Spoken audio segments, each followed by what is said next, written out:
Content clear সবাই? সবাই clear? ঠিক আছে, একদম শেষে আপনি বলবেন প্রোডাক্ট লিস্ট পোস্টটা কি।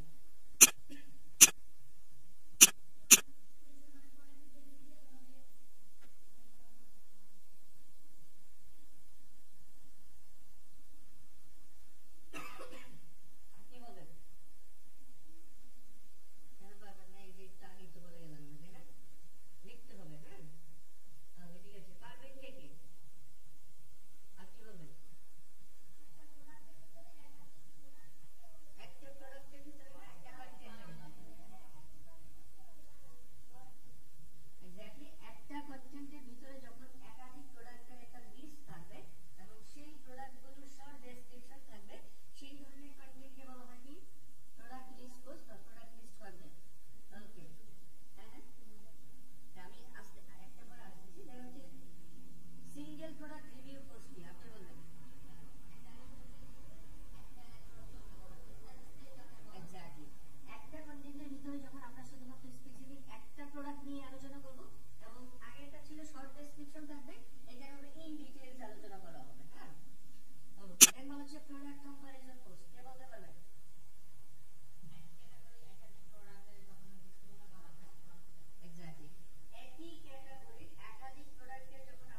লিগালি কি করছে এখন,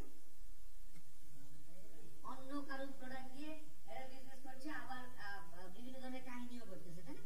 কাহিনীটা কিরকম, যে আমি যদি আমার কথা বলি, আমি শীত যখন শুরু হয় তখন 2টা হুডি অর্ডার করেছিলাম, আরেক শীত আসলে হয়তো বা পাবো, এখন পর্যন্ত আসেনি। 2 মাসের দিন অনেক আগে অনেকের এরকম হয় যে ধরেন খুব তাড়াতাড়ি চলে আসে, আবার এরকম মানুষ আছে যারা 5 মাস 6 মাস হয়ে গেছে পাচ্ছেন। হ্যাঁ, তো বিষয়টা হচ্ছে যে এখন তারা কিন্তু দেখেন 2টা ওয়েতে বিজনেস করছে, তাই না? তারা আমাদের যে টাকাটা সেটাকে তারা পুঁজি হিসেবে ধরে এটা দিয়ে একটা বিজনেস করতেছে, আবার হচ্ছে একটা যেহেতু নিজস্ব কোনো প্রোডাক্ট নেই তারা কিন্তু অন্যের প্রোডাক্ট দিয়ে বিজনেস করছে, সেইম ভাবে অ্যামাজন। হ্যাঁ, সো যে জিনিসটা হচ্ছে এখন এই প্রোডাক্টের আসল মালিক কে, সেটা হচ্ছে অস্টার, তাই না? অর্থাৎ ম্যানুফ্যাকচারের যে ওয়েবসাইট যারা তৈরি করেছে এটা। সো এই ওয়েবসাইট থেকে আপনি কি করতে পারবেন, টেকনিক্যাল ইনফরমেশন কালেক্ট করতে পারবেন। প্রথমে হচ্ছে কোথা থেকে পাবো, আমার কম্পিটিটর থেকে, রাইট? সেকেন্ড হচ্ছে অ্যামাজন থেকে, দেন হচ্ছে ওই প্রোডাক্টের ম্যানুফ্যাকচারার ওয়েবসাইট থেকে। আচ্ছা, ফোর্থ আর কোথা থেকে পেতে পারি, এখানে সার্চ করার পরে চলে যাব ভিডিওসে। কোথায় যাব, ভিডিওসে যাওয়ার পরে যে দেখেন বিভিন্ন মানুষ বিভিন্ন ধরনের ভিডিও দিয়েছে ইউটিউবে, আমরা দেখতে পাচ্ছি। সো আমরা যদি একটু জাস্ট সাবটাইটেলটা অন করে নেই, এই যে দেখেন উনি যা যা বলছেন সব চলে আসতেছে না?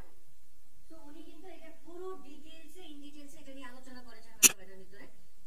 হ্যাঁ, দেখেন উনি একদম এটা কি স্মুদি তৈরি করে দেখাচ্ছেন, তাই না? জুস তৈরি করে দেখাচ্ছেন, যেটা দিয়ে আপনি জুস বানাতে পারবেন। এখন বিষয়টা হচ্ছে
বাংলাদেশিদের কমেন্ট দেখার প্রয়োজন নেই, হ্যাঁ?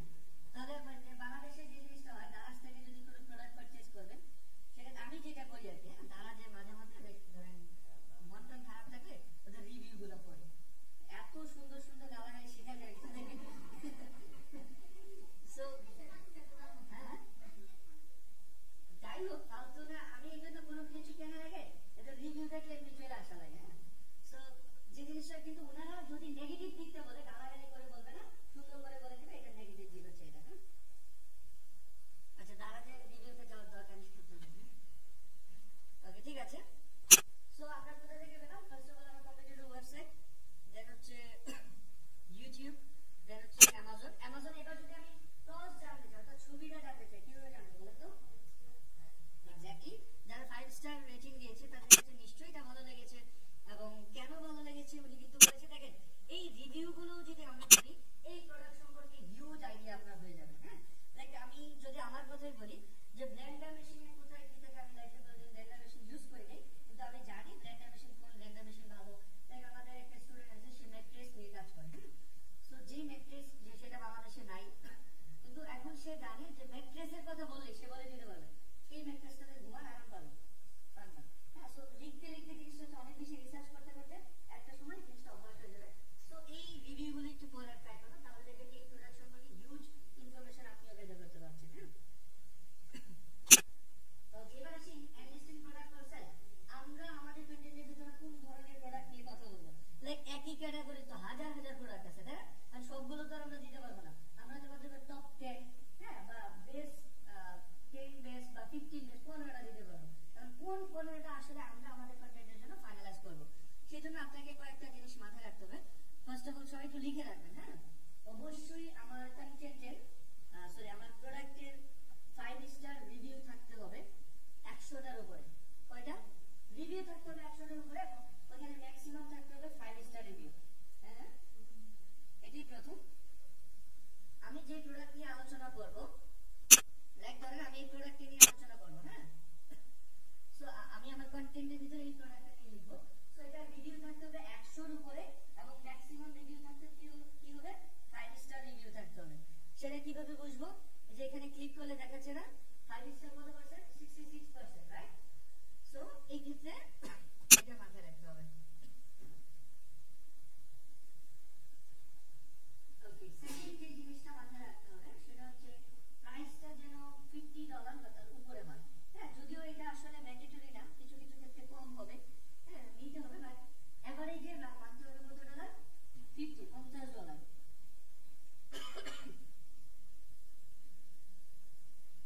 থার্ড যে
কোশ্চেনটা অ্যাড করে দিলেই কি হবে, নাকি ওই কোশ্চেনে আমরা ফাইবারে মনে হয় দেখেছিলাম এফএকিউ, তাই না?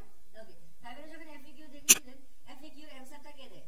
এই যে দেখেন, আমি যেটা দেখাতে চাচ্ছিলাম এফএকিউ কোশ্চেনটা একদম প্রথমে থাকবে এবং তার নিচে কি থাকবে? অ্যানসারটা কে দিবে? আমাকে কিন্তু দিয়ে দিতে হবে। সো আমরাও সেম ভাবে এই কন্টেন্টটা পড়ার পরে একজন রিডারের মনে যে কোশ্চেনগুলো আসতে পারে সেই কোশ্চেনগুলো হচ্ছে আমরা এখানে দিব, দেওয়ার পরে অ্যানসার দিয়ে দেব। এখন প্রশ্ন হতে পারে একজন রিডারের মানুষের মন তো আর পড়া যায় না, তাই না? আপনার মনে কি প্রশ্ন করতেছে এটাকে আমি বুঝি? হ্যাঁ আমি বুঝি। ওকে ঠিক আছে, এখন যে বিষয়টা হচ্ছে যে আমরা এটা কোথায় পাবো? এটা পাওয়ার জন্য একদম দেখেন ওই প্রোডাক্টের নিচের দিকে যাবেন, যাওয়ার পরে দেখেন এখানে দেখা যাচ্ছে, তাই না? কিছু কোশ্চেন আছে না, কোশ্চেন এবং অ্যানসার দেওয়া আছে। এখন বিষয়টা হচ্ছে আমি কি এখান থেকে কোশ্চেন অ্যানসার কপি করতে পারবো? কি করতে পারবো? আইডিয়া নিতে পারবো, জাস্ট এতটুকুই, শুধু আইডিয়া নিতে পারবো, কোনো ধরনের কপি করা যাবে না। আর আপনি আপনার কম্পিটিটরকে দেখবেন সে কোনো এফএকিউ অ্যাড করেছে কিনা, যদি সে কোনো ধরনের এফএকিউ অ্যাড করা থাকে তার এফএকিউ থেকে আইডিয়া নিয়ে সেম ওয়েতে আপনি আপনার মতো করে লিখবেন। ক্লিয়ার সবাই? সো সেই ক্ষেত্রে আপনারা চাইলে ভয়েস স্পিকের সাইটটাকে ফলো করতে পারেন, লাইক তাদের কন্টেন্ট স্ট্রাকচার ভালো। হ্যাঁ, কন্টেন্টের মধ্যে সবচেয়ে গুরুত্বপূর্ণ জিনিস হচ্ছে কন্টেন্টের যে স্ট্রাকচার থাকে। সো তাদের কন্টেন্ট স্ট্রাকচারগুলো খুব সুন্দর হয় এবং আমাদের যে অ্যাসাইনমেন্টটা হবে সেই অ্যাসাইনমেন্টটা এক্স্যাক্টলি এইরকমই হবে আর কি। ওকে ঠিক আছে, স্ট্রাকচার সম্পর্কে বুঝতে পারবেন, কন্টেন্টের স্ট্রাকচারটা কিরকম হয়। ওকে, এবার বলা হচ্ছে internal linking strategy. Internal linking নিয়ে কার কার আইডিয়া আছে জাস্ট হাত তুলবেন, মানে এই ওয়ার্ডটা এর আগে শুনেছেন কিনা?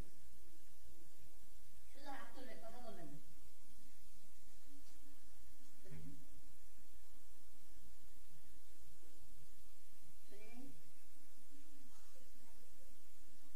আপনি শুনছেন? আপনি যে বলেন শুনেননি, আগে কিছুক্ষণ আগে যেহেতু বলছি আপনি বলেন হোয়াট ইজ ইন্টারনাল লিঙ্কিং, কেউ বলবেন না। হ্যাঁ, ইন্টারনাল জিনিসটা তো আমরা বুঝি, তাই না? মানে ভেতরকার জিনিস আর কি। এখন ভেতরকার বলতে এখানে কার ভেতরকার বোঝানো হচ্ছে?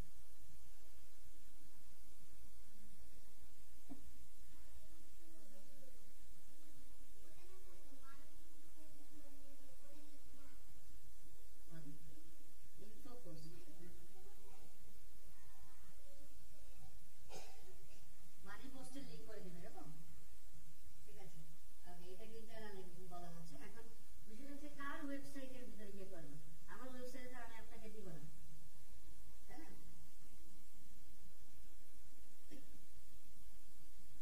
কে বলতে পারবেন?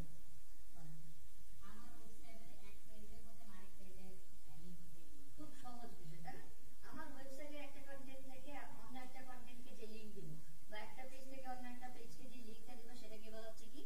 Internal linking. সো এইখানে ইন্টারনাল লিঙ্কিং স্ট্র্যাটেজি বলতে বোঝানো হচ্ছে আমরা বেসিক্যালি কোন ধরনের ইন্টারনাল লিঙ্কিং গুলো করব। হ্যাঁ, সো আমরা একটু আগেই জেনেছিলাম, উনি যেটা বললো যে আমরা কোন পোস্ট থেকে কোন পোস্টে করব, মানে কোন পোস্ট থেকে ইনফো থেকে মানি কন্টেন্টের ভিতরে আমরা ইন্টারনাল লিঙ্কিং করব। মানি থেকে মানিও করা যায়, বাট আমরা ম্যাক্সিমাম গুলো করব হচ্ছে ইনফো থেকে মানি কন্টেন্টে।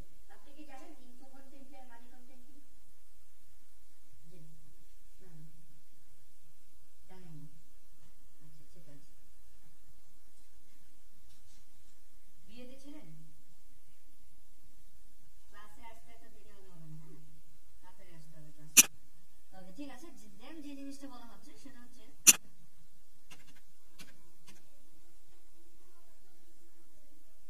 হ্যাঁ, আমি বলেছিলাম যে আমাদের ওয়েবসাইটে আমরা কত পার্সেন্ট ইনফো কন্টেন্ট দিব আর কত পার্সেন্ট মানি কন্টেন্ট দিব, এটার অ্যান্সার আপনি দিবেন আমাকে, বলেন।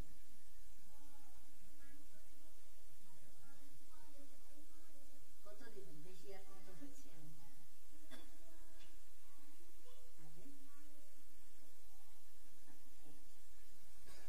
মানি কন্টেন্ট দিব 40%,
হচ্ছে পিক্সেভে,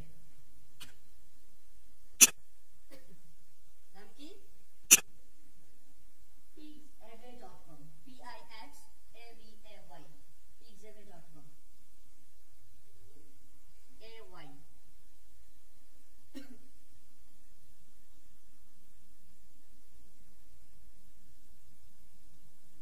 এটা হচ্ছে একটা।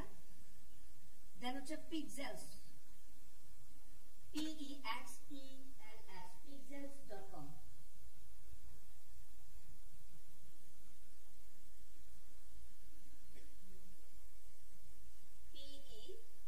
pexels, pixels.com। আরেকটা সাইট আছে, নাম হচ্ছে ফ্রিপিক,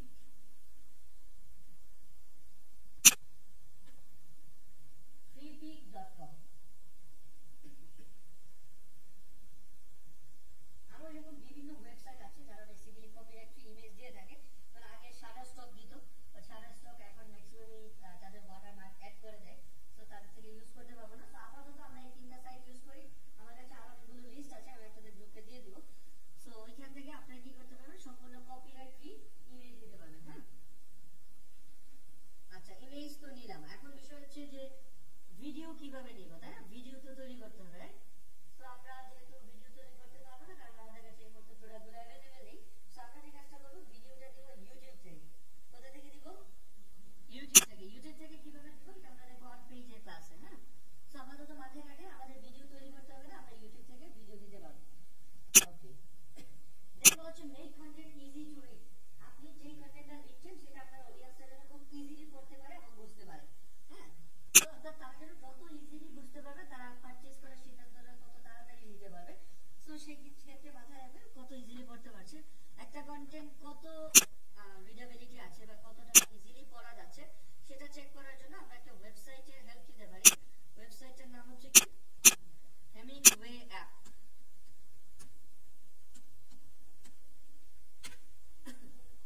আমরা hemingwayapp.com এ যাব, যাওয়ার পরে হচ্ছে এখান থেকে এটা সরিয়ে দিব, আমরা আমাদের কন্টেন্টটা দিব, দেওয়ার পরে গ্রেড রিয়ালিটি স্কোর কত দেখাচ্ছে 8।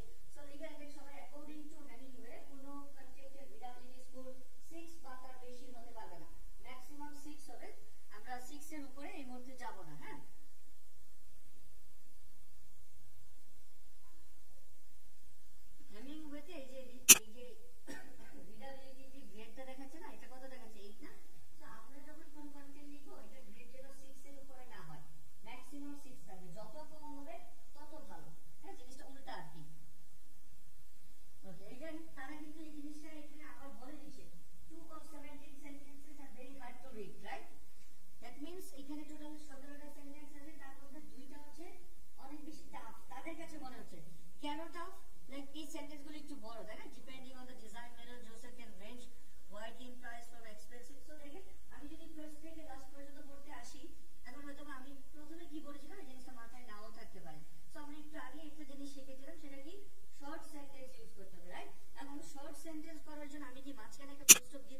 কাজটা করবো, এখানে আমাদের কন্টেন্টটা দিব।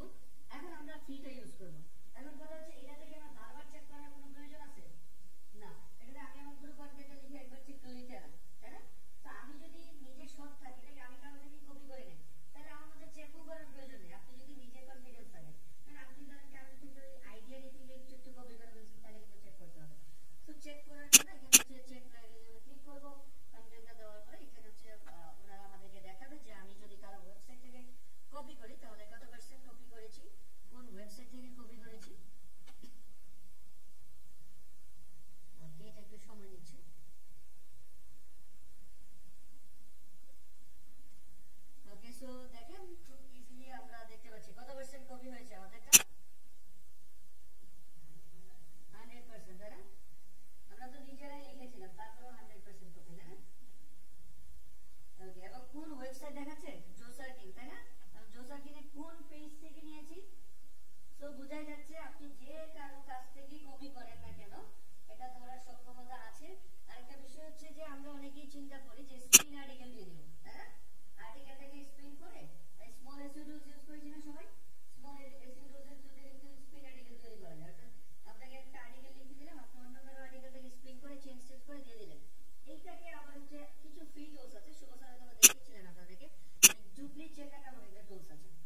এটা তো আমার ফার্স্ট প্রোডাক্ট, তাই না?